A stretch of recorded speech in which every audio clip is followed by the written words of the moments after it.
Hello, everyone. Welcome back to the channel, and I'd like to welcome back my friend J-Doll, or Christian Retro Lover 4. By the way, quick update. Over the new year, he recently surpassed 1,000 subscribers, which is very good for small YouTubers like us, so congratulations, J-Doll. I'm very happy for you. Thank you.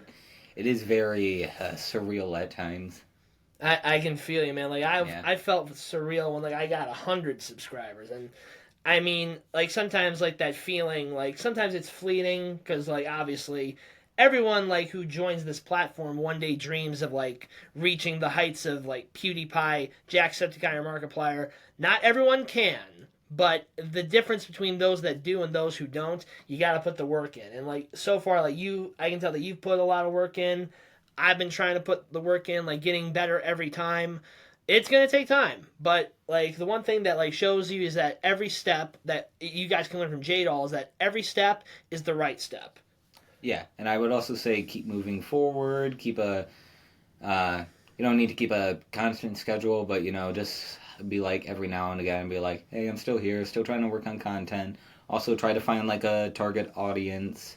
Don't just go all over the place. I've kind of had that problem in the past, but now mostly like Bible verses, gaming, acting. That's kind of like my main points right now. And I think that's about it. Try to maybe also upgrade your technology if you can, like Little any. by little. Yeah, little by little. You don't need to start with all the new webcams, the computers, TVs, all that stuff, or even game consoles. For a while, it was mostly just PS4 games, and actually, even now, it's just PS4 games. I just run them on my PS5. I don't need to check out the new Marvel Rivals yet, even though it does look like a very promising and good game. Um, Same thing with Spider-Man 2. I've been playing. I played most of the first Spider-Man, and soon once I get a face cam for my channel, I'll play Miles Morales, and then finally play the new one. But yeah, it's okay not to get the new technology. Just try to update it every now and again.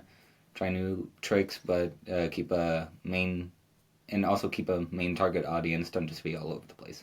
Yeah, and like you said, a basic setup is better than no setup. I mean, look at PewDiePie, for example. The dude started with a basic camera, basic webcam, and he upgraded over time. I mean, yeah, you can't expect to grow as fast as PewDiePie did because his thing was.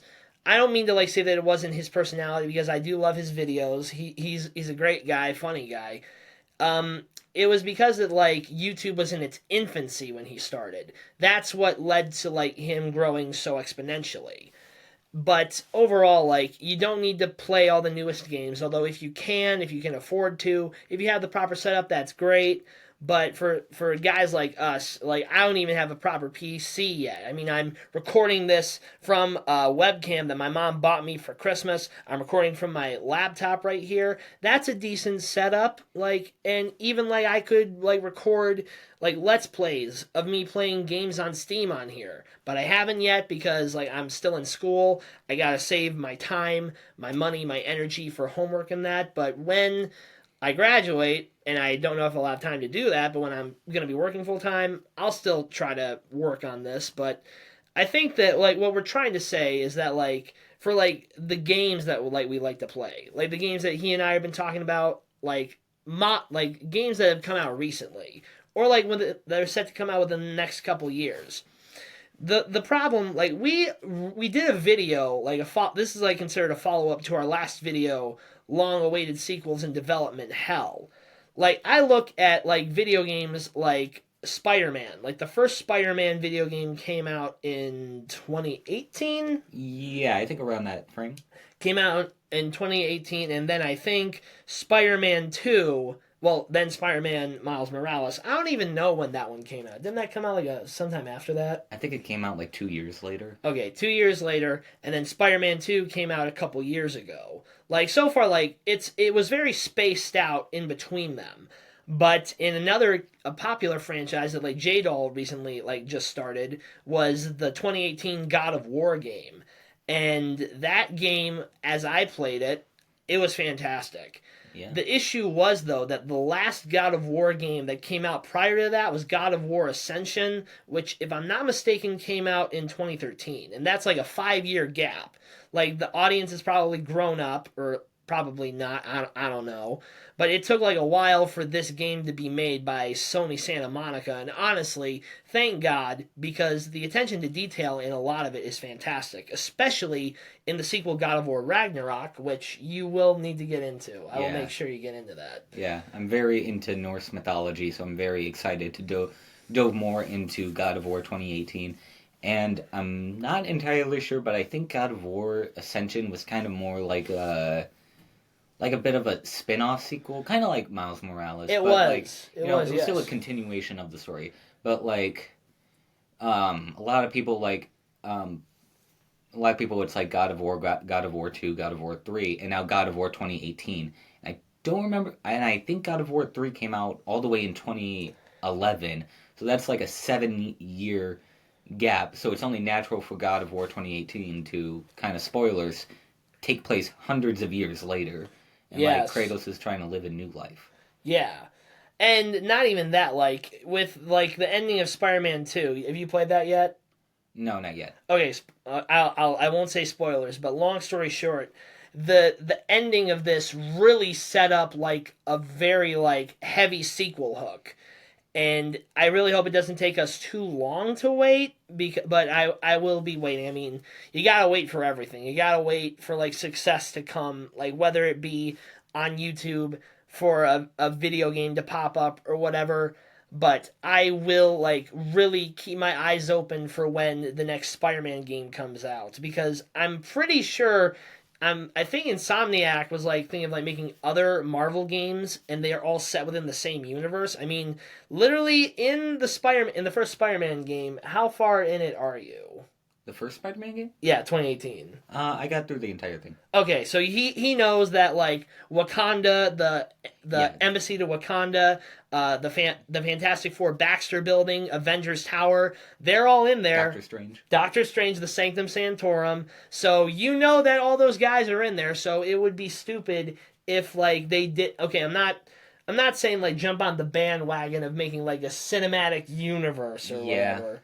But it would be cool if they had like a potential like do more crossovers or like blend like elements of like their stories together. That's kind of what they did for Phase 1 of the Avengers. Yes. They left little hints of more superheroes down the road. It wasn't just like, Disney announcing all the new projects of like, here are the new superhero teams and cast members, and obviously we're going to have these superheroes and stuff like that, because then that just leads to oversaturation, and then we have all these superheroes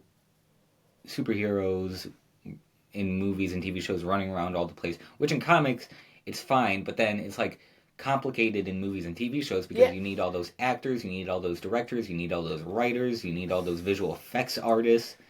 It's like it's a very big madhouse. Also, I think the Wolverine game that they're working on, yes, they're trying to include in Spider-Man.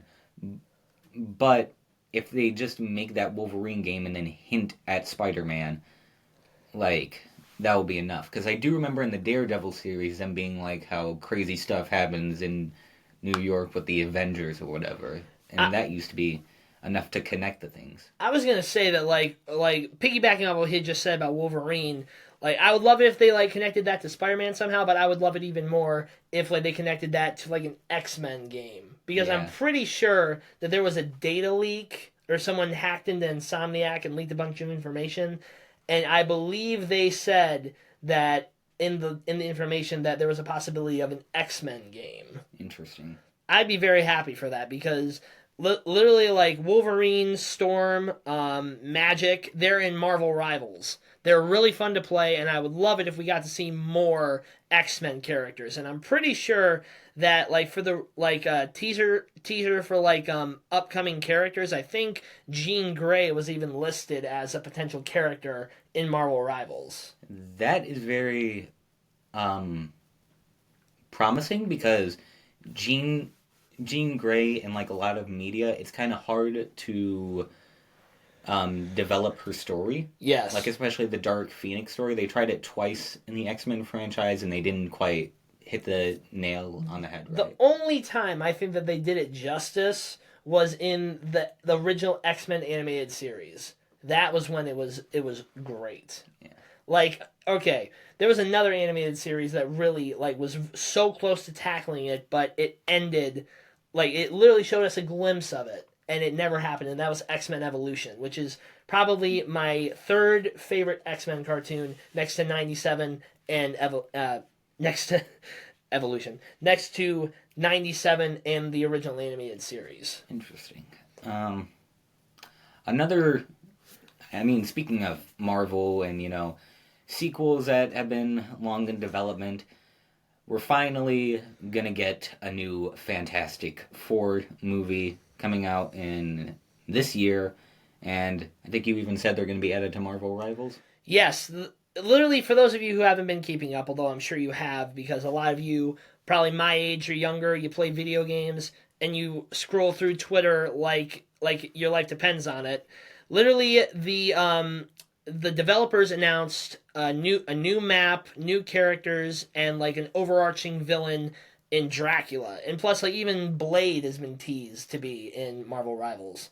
At least you know that Blade is going to be coming in that, and we're not going to have to wait like years for this Blade to show up.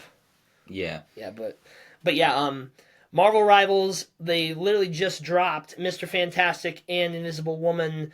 Well, technically, we're recording this on Friday, January 10th, but we're gonna be releasing this tomorrow, or today if you're watching it on Saturday.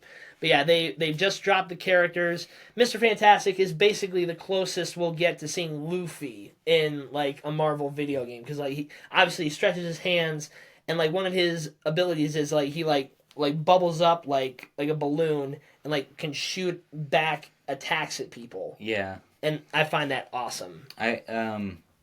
So it's gonna be a really eventful year for Fantastic Four, and I really hope they do it justice.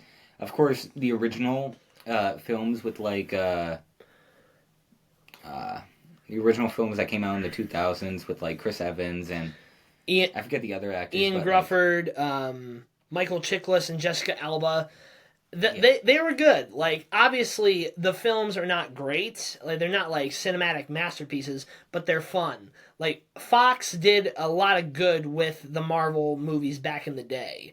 But like Fantastic Four was good. I thought that like Silver Surfer was good. I really wish that they had continued it because like the ending set up a bit of a sequel hook. But obviously that didn't happen. And then we waited like over a decade, and then came out Fan Four Shtick, which is better left forgotten. yeah. Yeah, and then like in 2021, Doctor Strange in the Multiverse of Madness, we saw John Krasinski play Mr. Fantastic, and all I can say is that I am happy with the casting of Fantastic Four First Steps, but I would have loved it if we had seen John Krasinski return as Mr. Fantastic, apart from the fact that he was turned into blue spaghetti by Scarlet Witch. But I will say I am going to give Pedro Pascal a chance because I love him. I love Vanessa Kirby. I think Joseph Quinn, who played Eddie in Stranger Things, is going to play Human Torch, and I do not know who plays the Thing. All I can say is I will give it a chance because we are finally going to see Galactus in the MCU. Nice. One of the I really hope that for the new Fantastic Four series, we do get to see a return of Doctor Doom because one of the the original like 2000s movies, like the Fantastic Four ones, they were like really fun, even if they were bad, like fun superhero movies to watch. The only downside is that they weren't comic accurate, especially for Doctor Doom, who has been like over the years a more like kind of sympathetic antagonist. Like, he's not all that evil compared to the other Marvel villains. Yeah, but in that one, he's just an asshole. Yeah. Yeah, I will admit that like they even like show that like he's not entirely heartless in the comics, but like if you I do sort of like the sympathetic villains, but like sometimes you gotta like a villain who's evil just for the sake of it. Yeah. Not every antagonist needs to be like a sympathetic person, like say, oh, I'm evil because I lost my loved one. I'm evil because the world wronged me and I want them to hurt as much as I did. Sometimes like being a villain isn't bad. Like it's not bad. Yeah. Also, I also am pretty excited for Pedro Pascal to play Mr. Fantastic. Even though I would have loved John Krasinski, Pedro Pascal is good at making, like, when it comes to uh, race swapping a character, it's not really like race swapping for this character, but Not like, necessarily. but like changing a couple Characteristics. yeah, characteristics. When it comes to changing a couple of characteristics, Pedro Pascal does it well, especially with the new Last of Us series. Yes. Yeah, and like just because like say a character like looks a certain way in a video game or a movie, like it's not gonna be like or a comic, it's not gonna be perfectly adapted into a movie. Sometimes people have to create like certain changes, and don't forget when these actors audition for these parts, it's not necessarily how they look, it's how they bring the character to life. And if like Pedro Pascal was able to book the role and land it, then he had something that the casting directors saw in him that was good enough for them. Yeah, especially if the people who are really working on this project are really passionate about. They really want to include actors and voice actors who are either fans of this series or they plan on giving it their all. Another great example is the Sonic the Hedgehog trilogy. Jim Carrey, like, he only really wanted to get into the Dr. Robotnik character if the movie was going to be fun and or accurate. Same thing with Knuckles and even Keanu Reeves as Shadow. Like, I think he's even turned down, I think, Star Wars or Marvel, but because of how accurate and overall fun this new Sonic 3 movie is, he decided to give it a shot, and it worked. And it did. And the one thing that like I saw this one YouTuber who like said that like he took his kids to this movie and like he said kids deserved better, or that Keanu Reeves can't voice act. I'm like, bro, this movie is good. Like Keanu Reeves like brings that like tortured feel to Shadow. And honestly, I think I might have mentioned this in a previous video. I really would have liked it if like Hayden Christensen, who you guys will know as the live action Anakin Skywalker, if he had voiced Shadow, like I thought that could have like bounced his career back in a sense. But I'm not saying that like his career isn't good right now. But Keanu Reeves like did excellent as Shadow. I thought he really brought like the tortured edginess to the character, and he did awesome. It was a great movie, and like kids, not just kids, people of all ages could enjoy these movies. And I mean, the franchise recently surpassed $1 billion at the box office. So you know that like people want to see it for that reason. Well, not just for that reason, but for everything else. A bit unrelated, but did you hear about the news with Keanu Reeves? His house was broken into and people stole 3 watches. No, I didn't. Although I was hearing a lot about like sports stars whose houses were broken into, but 3 watches. Damn. That's or rough. just watches. And it's like everyone collectively agrees out of all the people why Keanu Reeves. He is just such an overall wholesome person. He is. And we have is. 4 movies explaining why that is a totally bad idea to break into his house. Exactly. I mean, okay. I'm not saying that like still getting like your house broken into, stuff stolen from you is bad. But to tell you the truth, I would rather have like my watches stolen than have like some guys like kill my dog, beat me up. Yeah. And like watches can be replaced. Like your loved ones, your pets, they cannot be replaced.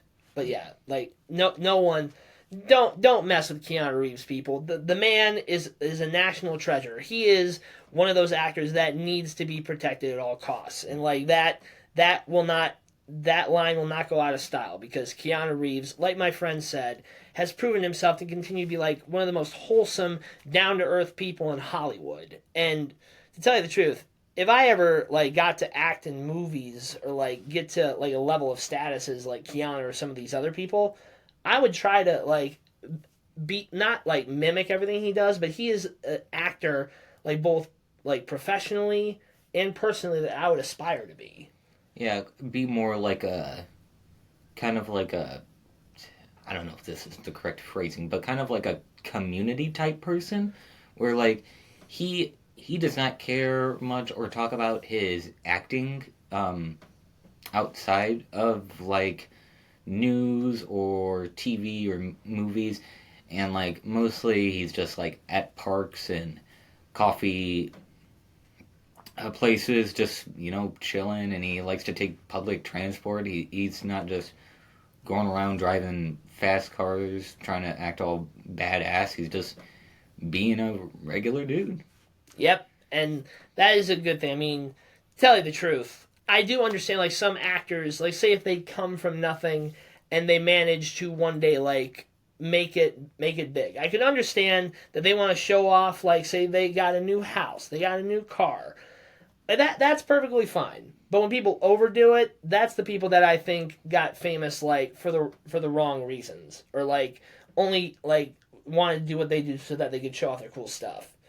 But like if you are humble about it, if you are humble, you don't talk about like how much money you make or what stuff you get, and like you just like try to act like everyone else, that just shows that like fame like obviously brings like a certain stigma to you. But when you like don't act like you're more important than everyone else, that is good. Like if you can be a good person despite all that, that's a sign that like you made it in a sense. Still Yeah. like being humble, being human, but also just like remembering that not everyone is as lucky as you or like is as fortunate, Yeah. but to like still like act like you are like with them, that's good. That's a good thing to do. So, yeah, back to movies and media, that kind of stuff. Um, Even though Hayden Christensen wasn't Shadow, there has been some like really good like fan casting where like he could play is his name Silver? Silver the Hedgehog? Yeah. Yeah, a lot of people like think that like Silver the Hedgehog like could be played by Hayden Christensen. A lot of people that I've talked to who like are familiar with like the lore, one person thinks that like he should be voiced by Bryce Papenbrook, who voiced him in the 2006 Sonic game. You know, everyone's favorite. But honestly, I think that could be a really good choice because so many of these movies, like say if like you have a character that was like in a cartoon and like you don't have the original voice actor voice that character and instead have a blockbuster character voice them, like Mario being voiced by Chris Pratt for instance. No offense to Chris Pratt or anybody else who has voiced like iconic characters, but sometimes like asking the original voice actor to do that's a really good strategy to do to show that like you care about how this character will sound. And even like the voice actress of Tails, Colleen O'Shaughnessy, who is a fellow Michigander like us. I've met her, super nice lady. She voiced Tails in like some of the early Sonic media. So if she can voice Tails and she's been with this franchise for so long, there's no reason why other voice actors who voiced other lesser known characters like Vector the Crocodile or the bee character, I don't remember his name, but there's no reason that like other voice actors who like got started in cartoons or anime or video games can't do the same like Tails. Right. So I think like what I was mentioning about The Last of Us earlier. Um, Diving into okay, so a bit of spoilers for Scream, the Scream series, Last of Us, and there was one more, the Bad Boys series. when making a movie or a piece of media like a video game and stuff years later, and you're trying to continue a story, especially one that like kind of barely had any loose ends, it can be a very delicate. It of course can be a very delicate process, but it is also very delicate to be trying to take new risks, especially when you try to maybe kill off a character or try to make them completely different from the original material. So, like I said about, actually, spoilers for Star Wars too, but in Star Wars The Last Jedi, when we finally meet Luke Skywalker, who's been missing for over 30 years, he's now just some old man who's come to an island to die. Like, he doesn't care about the Jedi, he doesn't care about the war anymore. He's just now just like a local farmer, and he doesn't even care that his best friend is dead. He doesn't care that his nephew is trying to rule the galaxy or whatever. He just kind of mocks him, and then he just dies by the Force, which even Mark Hamill knew from the very beginning was insulting and incredibly stupid. But a good example of them taking risks, but like not tarnishing the character altogether, was in the Scream series when they sadly killed off Officer Dewey. Well, dude, these movies came out years ago. I'm sure no one's gonna care about spoilers. Yeah, I mean, who knows? Maybe some people haven't seen movies from a couple years ago, or even decades ago. So I'm just giving them a heads up. Another one is Bad Boys for Life when the captain gets killed. That honestly shocked me because he was a very cool character, and one of the I'm getting into some really hot water, but a really bad example is Joel from The Last of Us Part 2, which there were some scenes, especially the flashback scenes, and especially the ending where he was really like Joel, but like a changing Joel, if that makes sense. Like it wasn't like it's very the same Joel as he like was, the first game. Yeah, he was still kind of selfish. He was still kind of homicidal, and but like he was very like soft and old now, and like he was very nerfed. He wasn't very on his guard, and so that's what sadly killed him in the beginning of the game. And it wasn't even like they decided to just beat him over and over with a fucking golf club, and like even then they spit on his corpse. Like literally they spit on him once he dies. And then that's not even the worst part. The worst part is that the whole video game is about how Ellie's trying to get revenge on Joel. So she kills the murderous Abby. She kills all of Abby's friends, and like I do kind of like the concept, and she gets disgusted over time, and like she even kills like a pregnant woman, which actually is also a pretty gutsy move too. To show that in the end, she does not kill Abby, even after all the shit she's been through, and then she doesn't even get she goes home, and her wife and child is gone, and so now they're even thinking of making a Last of Us Part 3, which I don't even know where the hell they're going to go with that one. So my only hope is that the TV show does its justice. They're making a season 2, and while I haven't actually completely watched the first season, I do remember I do love like the scenes with Tommy and Joel where like it seems like he's getting weaker now because of Ellie. Yeah, and I think like the biggest thing for me, because I had like watched Let's Plays of The Last of Us the first one, and I do admit like how they handled Joel in the sequel was very, very like bummer to me, and like seeing people that had played the game, like Jacksepticeye reacting to Joel getting killed, was absolutely like heartbreaking. But what's even more heartbreaking is how like the one thing that I hate. Okay, this is coming from someone who plays video games. I love to play video games. I don't play them as much as like some of the rest of you because I do have commitments outside my like job as a hopeful content creator. But people literally take the actions of a character from a video game, from a movie, from a show, and they apply that to the person playing the character. Like Laura Bailey, who I love to death. She's one of my favorite voice actresses. Like the fact that she got death threats from what she did, like her character did as Abby. I just find that absolutely revolting. And what's even more disgusting is that they actually threatened her child. Like, Oh my goodness. You know what that reminds me of? That reminds me of how, like, Scott Cawthon actually retired because, like, people found out that he was supporting Trump and they were going after his family too, and his wife was pregnant at the time. look, people, whatever people do, like whether it be creators, actors, whoever, they are simply doing their job. If they are doing their job, if you hate the character, if you love the character, that means they're doing it right. Yeah.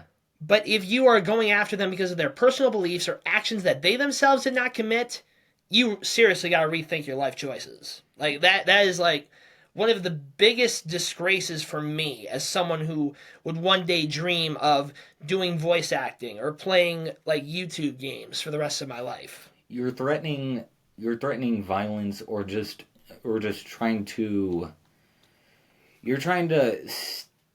step down a person who's like not only doing their job but like you've never seen in person.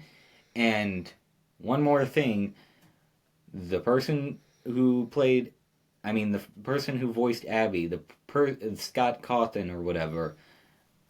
Well, Scott Cawthon, no, not that. The person who voiced Abby, the person who voiced Gabby from Attack on Titan. Gabi, Like, yeah.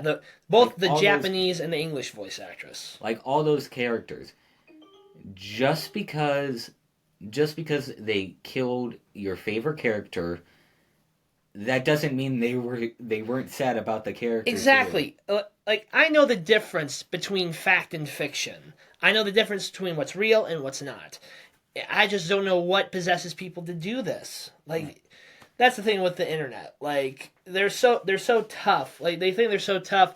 You're just typing words behind the screen. Try saying that to their face. Like then you'll see how tough you really are. But yeah, that we unpacked a lot today. I really hope you guys liked this video, and if you don't, then get out of here. But for those of you that did, we love to have you here, and thanks again, J Doll, for joining me. And hopefully, this will not be the last time. Yep, it's awesome to be back, and I can't wait for more adventures to come. All right, the same with me. So as always, guys, please take care of yourselves. I'm Big Fella, and this is J Doll, and we'll see you next time. Peace out. Peace.